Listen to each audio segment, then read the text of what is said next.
우리는 현재 저성장 저금리 그리고 인구 고령화 현상을 경험하고 있습니다. 상대적으로 고수익 기회, 모험 자본 제공 등이 강점이었던 금융 투자업계에 이러한 경제 상황은 결코 달갑지 않을 것입니다. 일본은 우리보다 먼저 저성장 저금리 인구 고령화를 경험했는데요. 일본 증권업계의 경험을 통해 우리 증권사들이 이러한 경제 여건에 어떻게 대비해야 할지 살펴보겠습니다. 저성장 저금리 인구 고령화에 따라 일본 증권업계는 첫째, 활발한 구조조정을 겪었습니다. 경제 불안과 주식시장의 거품 붕괴로 인해 수익이 감소하고 사업이 위축되면서 폐업, 피합병 등 퇴출당하는 증권사가 생겼지만 외국계 및 온라인 증권사 등 새로운 증권사들이 진입한 것입니다. 둘째, 자산관리업이 성장했는데요.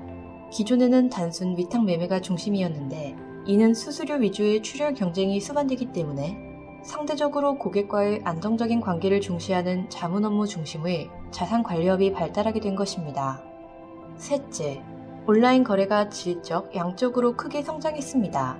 온라인 거래 플랫폼은 고객 수요에 부응하는 부가 서비스적인 측면에서부터 발전하여 신흥시장 주식 중개, 비상장 주식 매매 등 온라인 거래를 기반으로 한 영역으로 업무 범위가 확대되었습니다. 그렇다면 일본의 경험에 비추어 볼 때 우리 증권업계는 저성장, 저금리, 인구 고령화 현상에 어떻게 대응해야 할까요? 먼저 자산관리업에 대한 수요 증가가 예상되는 만큼 생애 주기에 걸친 장기 자산을 축적뿐 아니라 효율적인 자산 인출에 이르는 일련의 자산 운용에 대한 연구가 필요할 것입니다. 특히 자산관리 서비스가 제대로 자리잡기 위해서는 고객과 증권사 간 상호 신뢰 형성이 필수적이기 때문에 장기적인 관점에서 금융회사의 성관주의 의무를 부여할 필요가 있습니다. 또한 규제 측면에서도 변화가 필요한데요. 고객과의 접점이 이루어지는 부분에 대해서는 금융업권 간 전형적인 제휴 및 협력관계를 인정하는 방식으로 규제를 완화하여 고객이 원스톱 서비스를 받을 수 있도록 해야 할 것입니다.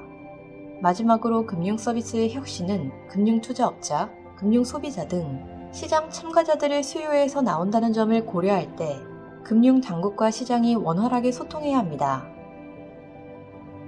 코로나19 백신이 보급되면서 올해는 작년보다는 경제 상황이 나아질 것으로 예상하고 있지만 코로나19 사태의 충격이 해소된다 하더라도 추세적인 저성장, 저금리의 경제 환경은 지속될 가능성이 크다고 생각됩니다.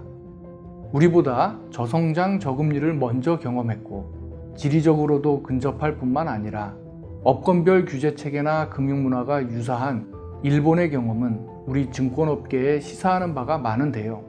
일본 증권업의 경험으로부터 얻는 교훈을 통해 우리나라 증권사들이 이러한 경제 여건에 대해 적절한 대응책을 마련할 수 있기를 기대합니다.